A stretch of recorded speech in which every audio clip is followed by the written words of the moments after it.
দেশের সামগ্রিক কল্যাণ, ইসলামী মূল্যবোধের সুরক্ষা, দুর্নীতিমুক্ত সমাজ গঠন, ধর্মীয় শিক্ষার বিস্তার, অবকাঠামো নির্মাণে আলেম ওলামাদের অনেক যৌক্তিক গুরুত্বপূর্ণ দাবি রয়েছে।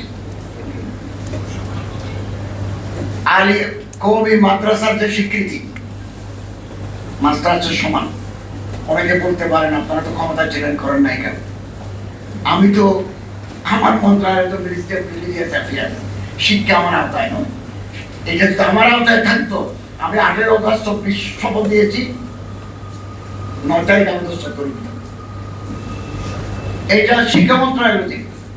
আমি শিক্ষা মন্ত্রণালয়ের মাননীয় মন্ত্রীর সাথে, উপদেষ্টার সাথে, কওমি হুজুরদের নিয়ে, মৌলানা মাহমুদ সাহেবকে নিয়ে 2 বার মিটিং করেছি। আমি বারবার ওনাকে বলেছি যে পাকিস্তানে আছে, ভারতে আছে, আপনি ওনাদেরকে স্বীকৃতির বাস্তবায়ন করার সুযোগ দেন, ইমাম নিয়োগ করেন সারা বাহিনীতে, বিমান বাহিনীতে, এদেরকে গভর্নমেন্ট কলেজে টিচার করেন ইসলামিক স্টাডিজে। উনি বলেন 3টা নাই, এসএসসি স্নাতক তাদের নাই।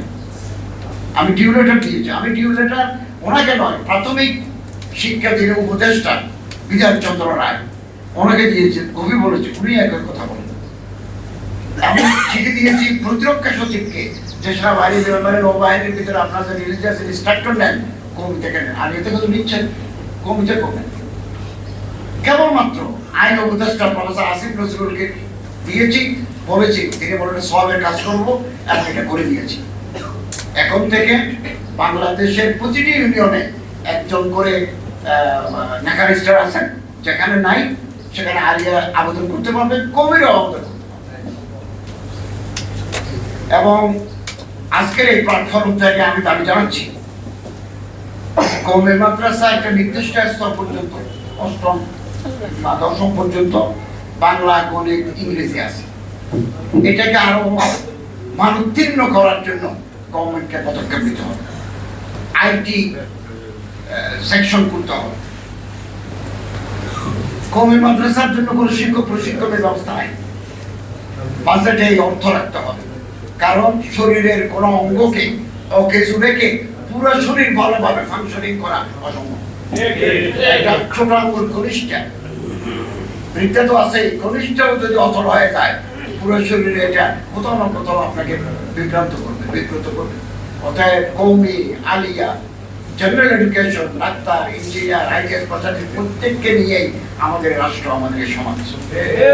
এবং দরিদ্র শিক্ষার্থীর জন্য হোক সে আলিয়া, হোক সে কওমি, উপবৃত্তির ব্যবস্থা করতে হবে। উপবৃত্তি আলিয়া মাদ্রাসার বহুত অবকাঠামো উন্নয়নে বাজেটে টাকা রাখতে হবে।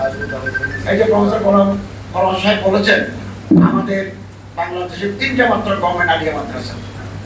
আমাদের এই স্বাধীন হয়েছে আমরা 14 বছর, এখন 55 বছর চলে, কই একটা আলিয়া মাদ্রাসা সরকারি হয়। আমরা দাবি জানাচ্ছি, অন্তপক্ষে আগামী বাজেটে অর্থ থোক বরাদ্দ দেওয়া হোক, যাতে করে বেশ কোটি আলিয়া মাদ্রাসাকে পূর্ণাঙ্গভাবে সরকারিকরণ করা হয়।